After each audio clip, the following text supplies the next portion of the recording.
Matthew 11, verse 28, Jesus speaking, "Come to me, all who labor and are heavy laden, and I will give you rest.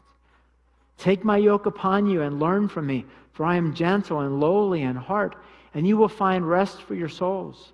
For my yoke is easy, my burden is light." You know, that's not a bad visual image to get in your mind when pressures come and difficulties come, is to picture yourself seated next to Jesus. You know, He's not worried.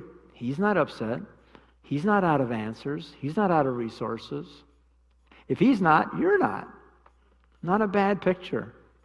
And it's interesting to note that this idea of man sitting and resting was actually in place before the fall of man. Adam was created on the 6th day from the dust of the earth. Adam had no part in God's first 6 days of work. He only came into existence at the very end of God's work.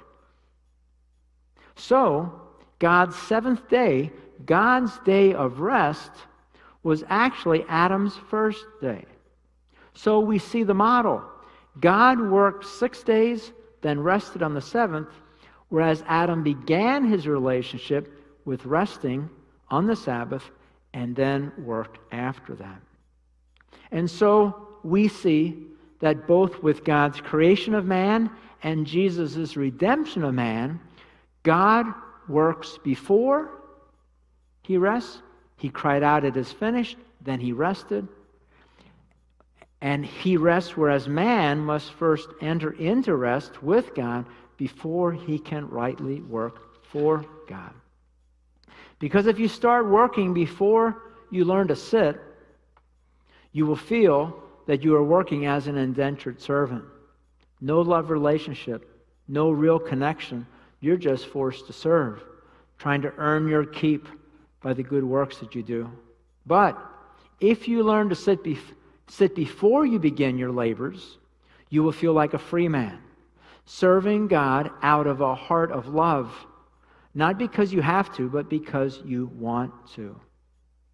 Or imagine hearing a child say to his father, imagine being out on the street and you hear a little boy say this to his father. He says, "Father, if I make my bed today, if I do all my chores today, if I don't fight with my brother and sisters, if I obey you in everything you make me do, will you love me? Will you? Will you feed me? Will you let me stay in my room tonight? Please, Daddy, please?" If you heard that conversation, what would you think about that father? You only have two choices. Either that father is a very cruel, unloving father, or that son has somehow developed a very warped understanding of who his father is. So let's apply that to God. How do you think God feels when His children live with Him, before Him, in that way? Questioning if He still really loves you, if He really still accepts you, doubting that you're still saved. I think it hurts Him. I really do. I think it really hurts Him, as it would you if you were the parent of that child. And this principle of sitting down before starting to work is at the root of understanding and appropriating every spiritual experience and blessing. You don't want to miss next week.